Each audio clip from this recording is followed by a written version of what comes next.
두 번째로, 그럼 7년 대환란을 주시는 목적이 어디 있을까? 이게 아주 중요하기 때문에 이걸 말씀드립니다. 이미 하나님은 사도 베드로를 통해서 우리에게 말씀하시기를, 하나님이 이 땅에 사는 모든 성도들을 보실 때에 하나님은 우리를 어떻게 보고 계시느냐, 이게 중요하죠. 자, 너희는 왕같은 제사장이요. 들어보신 말씀 있습니까? 어디에 나오죠? 너희는 택하신 족속이요, 왕같은 제사장들이요, 거룩한 나라요, 그의 소유가 된 백성이다. 자, 이 말씀의 표현을 잘 보십시오. 우리 성도들을 하나님 보실 때에 그냥 평범한 성도로 보지 아니하시고, 첫째는 왕같은 자라, 왕으로 다스릴 자요, 제사장이요, 하나님과 어린 양의 제사장이요, 나라요, 거룩한 나라요.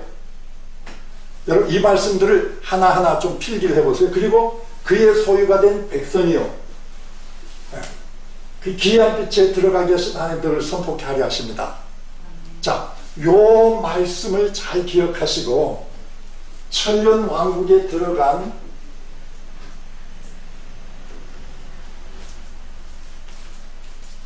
우리 승리한 성도들의 모습을 비교해 보시기 바랍니다. 자, 왕같은 제사장이요, 거룩한 나라라고 했죠.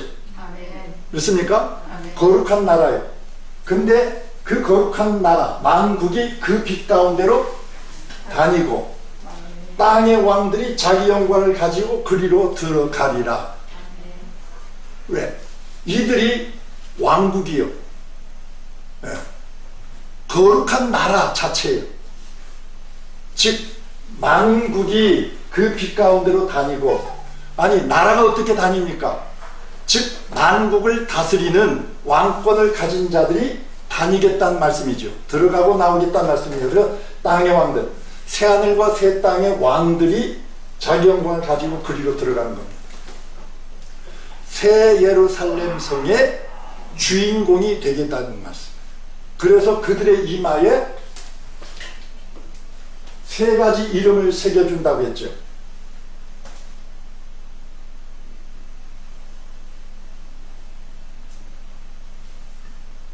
자, 보세요. 아버지 하나님의 이름과,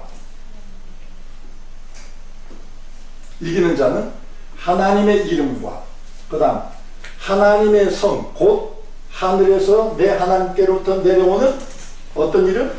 새 예루살렘 이름과 나의 새 이름, 예수님의 새 이름을 그 위에 기록해 주겠다 약속하신 겁니다. 자, 이 말씀들을 다 이렇게 진주화를 이제 잘 정리를 해야 돼요. 잘 정리해 보세요.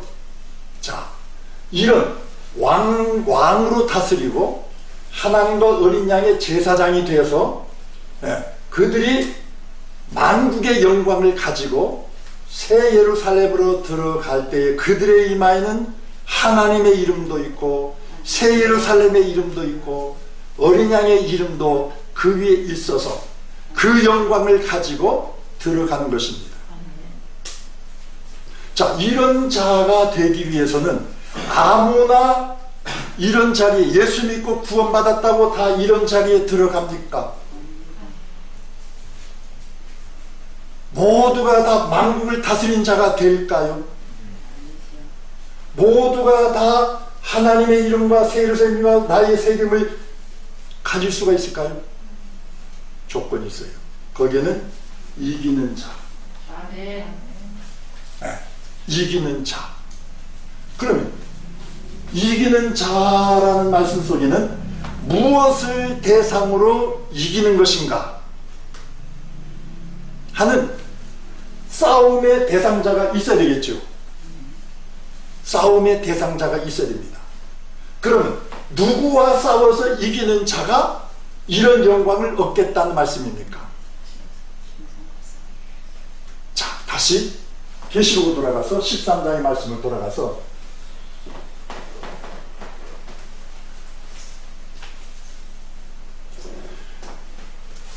짐승이 용으로부터 이런 능력과 보좌와 큰 권세를 받고 이로 인해서 두 증인들을 다 죽이고 그리고 그가 성전에 서서 42달 동안 땅을 짓밟는 권세를 가지고 그들이 거짓 선자를 내세워서 성도들로 하여금 짐승의 우상에게 경배하게 하고 짐승의 표를 받게 하는데 이때의 성도들이 그 강요를 이겨내는 것이 곧 이기는 자입니다. 아멘. 7년 대환란이라는 이 용어 자체가 환란이 세상의 사람들이 당하는 환란이 아니라 교회와 성도들이 겪어야 될 환경이 환란이라는 거예요. 아멘. 하나님이 우리 주님께서 너희가 세상에서는 환란을 당할 것이다. 그러나 담대하라 내가 세상을 이기었노라. 하실 적에 너희가 세상에서는 환란을 겪을 것이라는 주님의 그 환란을 겪는다는 그 주체는 성도들을 얘기하는 것이지 저 믿지 않는 로마 군인들이나 믿지 않는 로마 시민들을 향해서 주님이 하시는 말씀이 아니란 말이에요. 자기와 상관이 없는 자기를 믿지 않는 다른 사람들에게 너희가 환란을 당할 것이다 하는 말씀이 아니란 말이에요. 누구에게 주신 말씀입니까? 그를 따르는 교회에게 주신 말씀이란 말이에요. 그래서 그를 따르는 교회가 마지막 때 다니엘이 예언한 말씀처럼 너희가 마지막 때 다니엘이 말한 바 멸망에 가증한 것이 거룩한 것에 선 것을 너희들이 볼 터인데 그것을 보는 날에 너희들은 이것을 읽고 깨달은 말씀이에요. 그 환란은 우리가 당할 것이지 세상 사람들이 당할 것에 대한 말씀이 아니라는 거예요. 교회가 당할 환란인데 왜 교회가 환란을 피하고 환란 전에 휴거한다고 얘기하는 겁니까? 그래서 우리 주님은 얘기합니다. 계시록에서 사로잡힐 자는 사로잡혀 가라. 칼에 죽을 자는 마땅히 칼에 죽으라. 여러분, 아니 어떻게 이렇게 무책임한 말씀을 하실 수 있습니까? 하고 반문할지 모르지만 하나님의 뜻이 어디에 있는지를 알면 이렇게 할 수밖에 없다는 겁니다. 히브리서 11장 35절 여자들은 더 좋은 부활을 얻고자 하여 구차하게 형을 면하려고 피하지 않았다는 말씀처럼 여러분 사로잡혀 갈 때 우리가 스스로 사로잡혀 가는 겁니다. 반항하지 않냐고 칼에 죽게 되었을 때 우리 칼에 죽으라는 겁니다. 왜 그럴까요? 왜 그럴까요? 왕같은 제사장을 만들기 위해서입니다. 하나님의 나라에 만국을 다스리는 철장 권세를 하나님이 쥐어주기 위해서 하나님이 우리에게 이것을 요구하는 것입니다. 바로 이를 위해서 하나님은 42달 동안 예비한 곳 1260일 동안 예비한 곳을 마련한 겁니다. 이거는 하나님의 뜻에 의해서 이루어지는 사건들입니다. 그래서 성도들의 인내와 믿음이 여기에 있느니라. 주여 주여 하는 자마다 다 천국에 들어갈 것이 아니요 하나님의 말씀대로 지키는 자가 들어가야 된다는 말씀이죠. 너무도 중요한 말씀이에요. 이를 위해서. 그래서 계시록 12장에서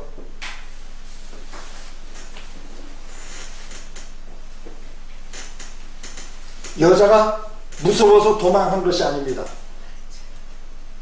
여자는 하나님이 예비한 곳으로 피하여 간 것입니다. 네. 하나님이 예비한 곳으로 피하여 간 거예요. 그리고 거기서 1260일 동안 양육을 받는 겁니다. 양육이라고 하니까 우리가 생각하기에 어머니가 어린 나이를 젖으로 양육하는 그 연약한 여자로 생각하는데 그게 아니라 양육이란 말은 하나님께서 그를 강하게 만드신다는 겁니다. 단단하게 만든다는 겁니다. 어떻게?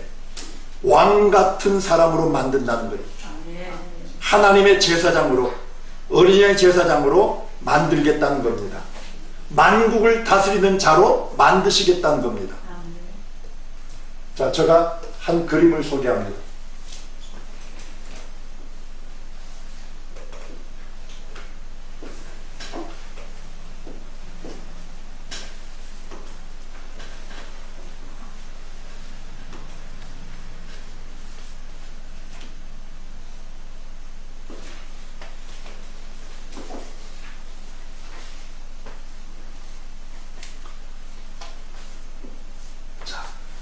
여러분, 이게 뭐죠? 예, 다이아몬드예요. 다이아몬드. 다이아몬드의 원소는 이게 뭔지 아십니까? 탄소예요, 탄소.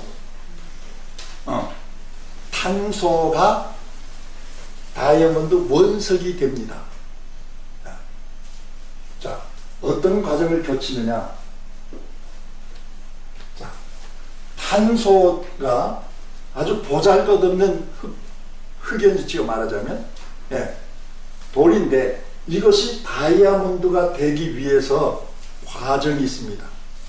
탄소는 천연광물 슈가이트라고 하는데 이 탄소,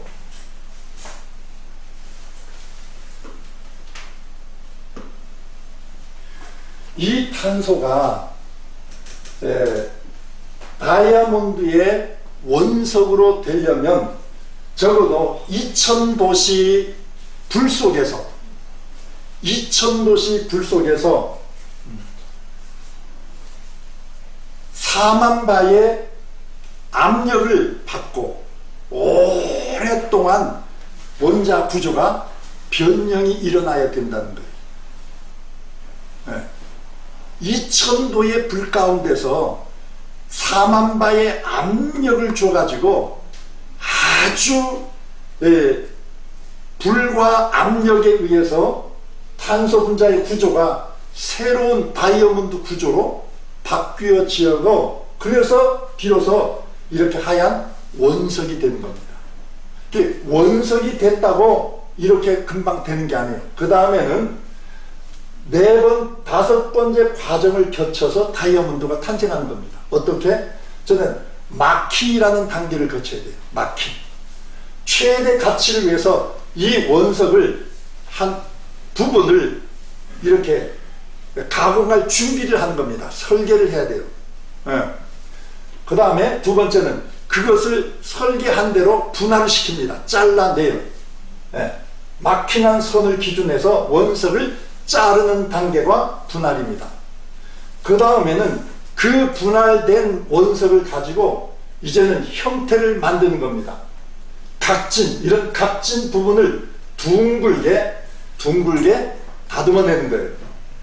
그 다음에는 이거를 아주 거친 그 면삭질을 했죠? 그 면을 아주 반들반들하게 이제 만들어내고, 그 다음에 최대의 빛을 내도록 광을 내는 단계, 요 5가지 단계를 거쳐서 조그만 다이아몬드가 탄생이 되는 거예요.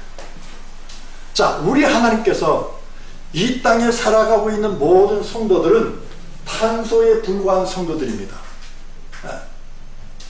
이들이 예수 믿고 구원받아서 이 죄가 다 없어지고 예수의 피로 거듭나서 하나님의 자녀가 되는 형태는 그냥 원석으로 남고 그냥 구원받아서 올라가는 거예요. 다이아몬드가 될 수가 없는 거예요. 하늘의 보석이 될 수가 없어요. 그러면 하나님께서 이런 원석 같은 우리들을 정말 귀한 다이아몬드로 만들려면 반드시 2000도의 불과 4만 바의 압을 가하는 7년 대환란이라는 이 틀을 하나님 우리에게 마련해 주신 겁니다. 그래야 비로소 우리는 하나님의 나라에서 왕으로 다스리고 하나님과 어린 양의 제사장이 될 수가 있단 말이에요. 그래서 하나님은 7년 대환란을 우리 위해서 예비하신 겁니다. 자, 좀 더 역사적으로 하나님께서 유다 백성들을 왜 바벨론 포로 70년 동안 고생시켰습니까? 단순히 유다 민족이 하나님을 섬기지 않고 우상을 숭배함으로 저들이 하나님을 배신했기 때문에 하나님 그들을 심판한 것이라고만 생각합니까? 자, 우리 이제 성경을 보시겠습니다.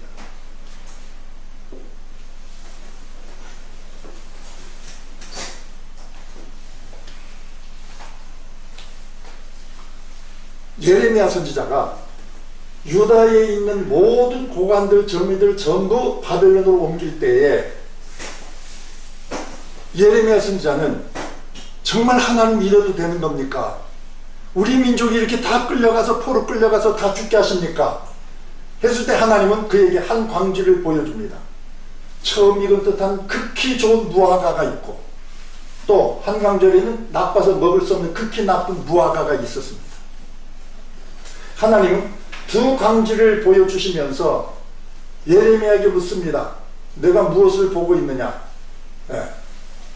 그 좋은 무화과 나쁜 무화과를 보고 있습니다. 하나님 또 말씀합니다. 여호와께서 이같이 말씀하시니 내가 이곳에서 옮겨 갈대아의 땅에 이르게 한 유다 포로를 이 좋은 무화과 같이 잘 돌볼 것이다. 이 좋은 무화과 같이 잘 돌볼 것이다. 그래서 그들을 돌아보아 좋게 하여 다시 땅으로 인도하여 세우고 헐지 아니하고 심고 뽑지 아니하겠다. 여러분, 이게 하나님의 심판입니까? 하나님의 양육입니까? 양육이지요. 좋게 해서 돌아오겠다는 겁니다. 그러면 바벨론 70년 포로 생활이 유대인들에게 모두가 하나님의 심판을 받아 멸망한 것입니까? 아니면 그 속에서 하나님은 70년 동안 바벨론에서 연단해서 양육해서 좋게 하여 이 땅에 와서 심겠다는 말씀입니까? 예, 바로 그들을 좋게 양육해서 심겠다는 말이죠. 근데 유다 백성들은 그것이 몇 년 동안? 70년이란 기간입니다. 70년. 하나님은 심판 속에서도 하나님은 하나님의 백성들 좋은 무화과를 하나님 돌보아 주시는 겁니다. 그러면 7년 대환란 생각해 보십시오. 우리 주님께서 그 날들을 감하지 아니하면 구원받을 자가 하나도 없다고 했어요. 하나님의 방식대로 하면 바벨론 70년 동안 유다 백성을 그렇게 좋게 만들고 왔는데 너희들도 마지막 때 70년 동안 그렇게 한다면 살아남을 자가 없다는 거예요. 그래서 하나님 그 날들을 10분지 1로 감해 주신 거예요. 그래 7년이라는 환란을 우리에게 주신 겁니다. 여러분 얼마나 감사합니까? 유다 백성들은 70년 동안 그 환란을 겪었어요. 그 환란 속에서 다니엘은 사자굴 속에 들어가고 그의 세 친구는 불 속에도 들어갔어요. 무수한 환란과 핍박을 겪으면서 그들은 다이아몬드 같은 다니엘 선지자가 나왔지요. 에스더와 같은 다이아몬드가 나왔지요. 모르드게 같은 다이아몬드가 그 속에서 나오게 된 겁니다. 그들에게 그런 환란이 없었다면, 유다 백성들의 바벨론 70년 포로 생활이 없었다면 우리가 어찌 다니엘을 알며 어찌 에스겔을 알며 어찌 느헤미야를 알며 어찌 다니엘 세 친구를 알 수 있겠습니까? 발견할 수 없었어요. 그러나 그들은 그러한 불 가운데서 좋게 만들어진 다이아몬드 같은 인생들로 하나님이 만들어 주셨기 때문에 오늘날 그들이 성경을 기록했고 그들이 예루살렘 성을 구축했고 그들이 예루살렘을 재건할 수 있었던 것입니다. 하나님은 우리를 그렇게 만들려고 7년 대환란을 주신 것입니다. 이 7년 대환란을 주신 목적을 모르니까 우리는 그 환란을 거쳐서는 안 돼. 거치는 사람은 다 믿음이 없는 사람이야. 거치지 않고 환란전에 올라가야 우리가 승리한 자지. 여러분, 하나님께서 우리에게 말씀하시는 말씀의 의도와 전혀 다르게 전하는 자는 반드시 하나님께서 판단하실 것입니다. 왜 성경 요한계시록 우리에게 주셨습니까? 어떤 분은 그렇게 얘기해요. 다니엘 70주는 이미 다 끝난 것이다. 이미 로마 시대에 다 끝난 것이라고 얘기합니다. 여러분, 로마 시대에 다니엘이 이해하는 말씀이 다 끝나버렸다면 신약에 와서 왜 예수님이 다니엘이 말할 만 멸망이 가능한 것을 너희들이 본다고 말씀했습니까? 그것이 초대교회 시대에 다 끝나버렸다면 어찌 사도 요한을 통해서 요한계시록을 또 반면서면서 우리에게 그것을 주셨습니까? 요한계시록을 주신 목적은 반드시 속히 일어날 일들을 그 종들에게 알게 하시려고 주신 말씀 아니에요. 아멘. 오늘날 우리에게 주신 말씀이란 말이에요. 아멘. 아직도 요한계시록은 이루어지지 아니한 하나님의 예언적 말씀입니다. 이 요한계시록이 이루어지기 위해서는 7년 대환란이 오고 주님이 재림하셔야, 그리고 새하늘과 새 땅에서 천년 왕국이 이어지고 백보자 심판까지 있어야 요한계시록의 말씀이 다 성취가 되는 것이지. 아멘. 제가 너무 열받아서 조금 진정을 시키겠습니다.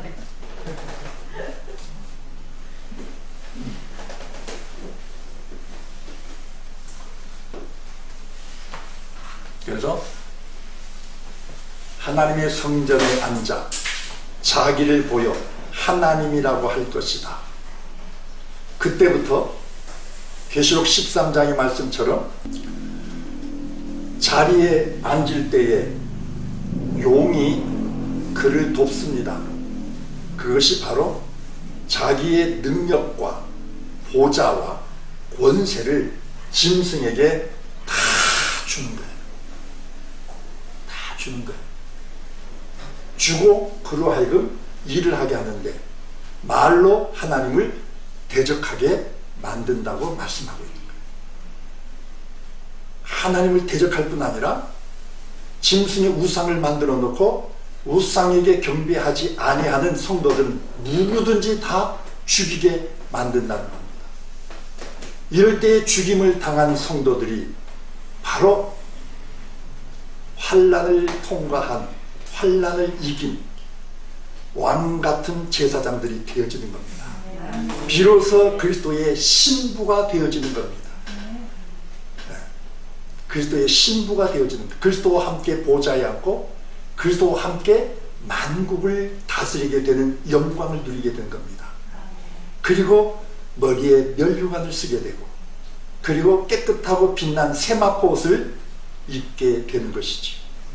여러분, 이런 성도들이 되어지기를 바랍니다. 아멘. 그들이 죽었으나 첫째 부활로 우리 주님 오실 때 다 살아나는 영광을 또한 누릴 것입니다. 부활에 대해서 이미 말씀드렸기 때문에 그걸 참고하시고, 우리가 그런 영광을 얻기 위하여 우리는 날마다 우리는 말씀으로 준비하고 말씀에 무장하고 그 말씀을 우리가 마음속에 아주 단단히 가져 있어야 되는 거예요. 아멘. 네. 자, 그러면 7년 대환란을 주신 목적을 우리가 알 수 있죠. 그럼 7년 대환란을 주신 목적에 조금만 더 설명을 드립니다. 자, 요한계시록 12장에서 이 여자는 교회입니다.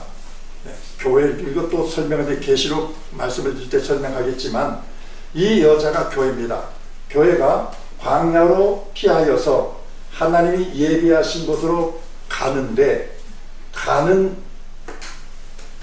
방법이 자기가 스스로 가는 것이 아니라 하나님께서 큰 독수리의 두 날개가 그 여자를 위하여, 양육하기 위하여 광야로 가고 거기서 한때와 두때와 반때를 양육받게 되는 것입니다. 자, 이것은, 이 말씀은 어디를 토대로 하고 있는 말씀이냐 하면, 하나님께서 이스라엘 민족, 애굽 땅에 있는 이스라엘 민족을 광야로 인도해내서 광야에서 훈련받고 그 다음에 가나안 땅에 들어가게 하기 위한 하나님의 구원의 노정 속에서 하나님이 예비하신 광야가 시내산 광야지요. 거기에서 하나님 말씀을 주시고 언약을 맺고, 이제부터 너희들은 나의 백성이 되고 너희들은 나를 너희의 하나님으로 섬길 것을 언약을 맺습니다. 네. 그 모세가 그 언약을 백성들에게 선포하고 백성들은 그 언약을 지키겠다고 할 때에 모세는 제물의 피를 받아가지고 백성들에게 뿌리면서 이것은 하나님과 우리 사이에 맺은 언약의 피라고 선포를 하고, 네, 언약을 맺는 거예요. 그러기 위해서 하나님은 이스라엘 민족을 애굽 땅에서 인도하여 낼 적에 어떻게 인도하였느냐 하는 말씀이 바로 큰 독수리의 두 날개를 이용한 것입니다. 그것이 출애굽기 19장에서 내가 애굽 사람에게 어떻게 행하였습니까? 내가 어떻게 독수리 날개로 너희를 업어 내게로 인도하였음을 너희가 보았느니라.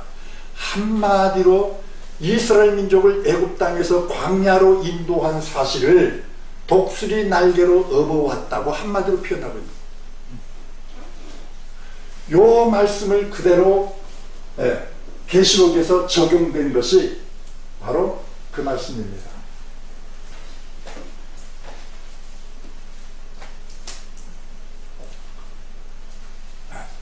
큰 독수리, 이스라엘 민족을 애굽 땅에서 광야로 인도할 때는 그냥 독수리입니다. 그런데 마지막 때에 하나님께서 전 세계 하나님의 백성들을 하나님이 예비한 곳으로 인도할 때에는 큰 독수리의 두 날개로, 그 두 날개가 우리를 인도하는 거예요. 아멘. 그러면 우리가 가본 그 광야가 어딜까? 이 광야, 광야 자기 곳으로 하나님이 예비한 곳이 광야인데, 자, 계시록 17장에 가서 보니까 그 성령으로 나를 데리고 어디로 가니라? 광야로 가니라. 여러분, 계시록에는 광야란 말이 계시록 12장 6절에 처음 나오면서 14절에 나오고 그 다음에 나오는 광야가 여기입니다. 이 12장의 광야와 17장의 광야는 똑같은 광야입니다. 다른 광야가 아니에요. 이 광야를 하나님이 보여주셨어요. 성령으로 요한을 데리고 가서 보니까 거기는 여자가, 여기 여자는 12장의 해를 입은 여자가 아닙니다. 이 여자는 바로 음행한 음녀입니다. 짐승의 등에 올라탄 이 큰 음녀가 받을 심판을 내게 보이려 한 바로 이 음녀가 바로 이 여자입니다. 이 음녀가 붉은빛 짐승을 탔는데, 붉은빛 짐승이라는 것은 계시록 13장 1절에 나오는 바다에서 올라온 짐승, 즉 적그리스도를 얘기합니다. 짐승의 몸에 하나님을 모독하는 이름들이 가득하고, 자, 그 말로 하나님을 대적하는 이름들이 가득하고, 7머리와 10뿔이 있으며, 이 여자는 자줏빛과 붉은빛 옷을 입고 금과 보석과 진주를 꾸미고 손에 금잔을 가진 가증한 물건과 그의 음행이 더러운 것들이 가득하더라. 자, 그런데 이 여자와 짐승이 하는 일이 뭐냐 했더니 자기가 보니까, 요한이 보니 이 여자가 성도들의 피와 예수의 증인들의 피에 취한지라. 얼마나 성도들을 많이 죽였으면 그 피에 취하였다고 표현하고 있습니다. 그만큼 성도들이 이때에 죽임을 당한다는 겁니다. 이때가 언제냐? 짐승이 하나님의 성전에 앉아서 자기를 보여 하나님이라고 하고, 그에게 우상 숭배하라고 전라 경배하라고 강요할 때에 경배하지 아니한 참 성도들이, 예수의 증인들, 바로 하나님의 말씀을 지키는 그들이 바로 거짓 선지자들과 이 음녀에 의해서 죽임을 당한다는 겁니다.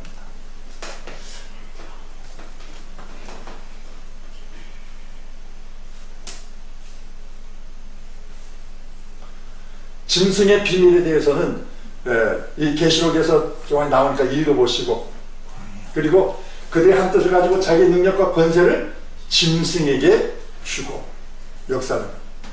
그런 짐승은 마지막 때에 그 음녀를 죽여버려요. 어떻게 죽인지 아십니까? 짐승은 음녀를 미워하여 망하게 하고 벌거벗게 하고 그의 살을 먹고 불로 아주 사르더라. 처참하게 짐승이 토사구팽시키는 겁니다. 음녀를 토사구팽해버리는 거예요. 토사구팽이 뭔지 아세요? 아시죠? 예, 그렇게 만든. 이게 7년 대환란을 주시는 목적입니다. 그럼 7년 대환란 기간 동안 성도들은 어떤 상태에 있을까 하는 것입니다. 근데 보니까 짐승이 그렇게 싸울 때에 짐승과 성도들만 싸우는 것이 아니라, 사실은 성도들의 싸움이 아니라 그 싸움은 어린 양의 싸움이십니다. 마치 초대교회 때 사울이 다메섹 교회를 핍박하러 갈 때에 예수님이 그에게 사울아 사울아 내가 어찌하여 나를 핍박하느냐. 주님은 다메섹 교회를 핍박하러 가는 사울에게 주님은 나를 핍박한다고 말씀하신 거예요. 주여 니시오니까 나는 내가 핍박하는 예수다. 사울은 교회를 핍박하고 성도를 잡으려고 한 것이지 예수 잡으러 간 게 아닌데 예수님은 나를 핍박하는 것이라고 말씀하는 거예요. 그러니까 성도들이 죽임을 당하는 것은 곧 주님이 우리에게 요구하시는 것이 바로 그것입니다. 나를 따라오리거든 자기를 부인하고 자기 십자가를 지고 나를 쫓을 것입니다. 이들만이 나의 참 제자가 될 수 있다. 주님은 거저 흐트러서 하신 말씀이 아니라는 거예요. 다 주님의 생각과 뜻은 우리에게 자기의 신부가 되게 하기 위해서 말씀하시는 겁니다. 그래서 제자들에게도 나를 따라오리거든 너희들 자기를 부인하고 자기 십자가를 지고 나를 따르라. 여러분, 어느 스승이 자기 제자들이 잘 되기를 바라고 흥왕하기를 바라고 유명해지기를 바라지요? 근데 어느 스승이 자기 제자들이 다 죽임을 당하고 다 순교하고 전부 십자가 처형당하고 그런 자들로 있기를 원하는 스승이 어디 있습니까? 근데 주님은 그걸 원한 것입니다. 왜 그걸 원했느냐? 그래야 그들이 하늘의 영광을 누리기 때문에, 이 땅에서의 영광이 아니라 하나님 나라에서의 누릴 영광을 그들에게 말씀하는 것입니다. 그래서 사도 바울은 내가 이 땅에서 당하는 모든 고난, 그 어떤 환난도 하늘의 영광, 내가 누릴 하나님의 나라에서 누릴 영광에 비하면 이거는 아무 것을 주고도 좋게 비교할 수 없다는 것. 이런 하늘의 소망을 가지고 사는 성도들이 참 성도예요.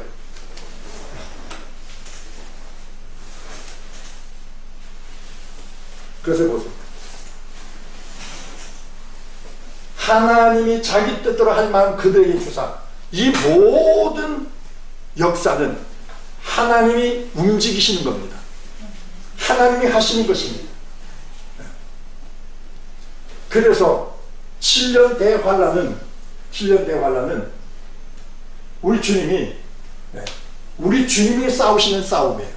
짐승과 어린 양의 싸움, 짐승을 등에 업은 또 음녀, 또 짐승 앞에 선 거짓 선지자들, 이들이 하나님을 대적하고 싸우되 성도들을 잡아 죽이는 이런 무참한 환난 기간 동안 주님은 가만히 있는 것이 아니라 바로 우리 성도들이 죽임을 당하는 그 모든 환경이 주님이 대항해서 싸우시는 싸움이라. 그들은 누구와 싸우는 것, 성도와 싸우는 것이 아니라, 교회와 싸우는 것이 아니라 어린 양과 싸우는 싸움입니다. 어린 양과 더불어. 어린 양과 더불어 싸우려니와. 여기 더불어가 나오는데, 지난번에 한번 제가 얘기했죠? 더불어라는 말은 그와 함께 하는 것도 있지만 대적하는 것도 있다는 말씀을 드렸지요. 기억나시죠? 여기는 대적의 의미에서 더불어입니다. 대적의 의미에서. 짐승이 어린 양과 대적하여 싸우는 싸움. 그런데 보세요. 누가 이긴다는 겁니까? 예. 이걸 우리가 알아야 됩니다. 어린 양이 이긴다는 겁니다. 어린 양이 이깁니다. 여러분, 이길 것을, 이 말씀을 확신한다면 우린 대환란이 두렵습니까? 절대 두려운 것이 아닙니다. 대환란이 우리에게 거치는 돌입니까? 절대 그것이 아닙니다. 하나님 우리를 양육하시는 것입니다. 양육할 때 우리가 양육을 잘 받으면 승리자가 되는 거예요. 그리스도의 신부가 되어지는 겁니다. 자, 이렇게 그들이 어린 양과 더불어 싸우는 싸움이 7년 대환란, 마지막 후 3년 반 기간 동안인데, 주님은 환란 전에 휴거해서 이들을 다 데려간다면 이 싸움은 누구의 싸움이 되겠습니까? 누구의 싸움이 되겠어요? 남은 자들의 싸움? 휴거되지 못한 남은 자들의 싸움?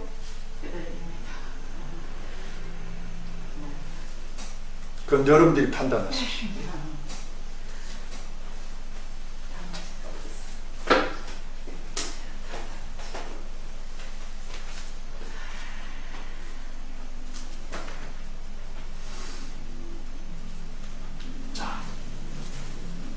그래서 1260일 동안 양육되는 기간이 14절에 가서 한때 두때 반때를 양육받는 것인데, 이때에 여자가 광야로 피하여서 강야로 가서 이 양육받을 때에 사탄이, 뱀이 그 입으로 물을 강같이 도와 여자를 물에 떠내려가게 하되 실패하고 맙니다. 왜 그럴까요? 여자가 힘이 있어서 그럴까요? 어린 양이 싸워주시기 때문에, 어린 양이 함께하기 때문에. 땅이 여자를 도와 그 입을 벌려 용의 입에서 토한 강물을 삼켰다. 여러분, 이거는 보이는 현실을 얘기하는 겁니다. 땅이 어떻게 여자를 돕니까? 어린 양이 함께 했기 때문에 땅이 입을 벌린 것이지, 땅이 도와준 거예요? 우리는 이 배후에서 역사하는 어린 양의 권능을 알아야 되는 거예요.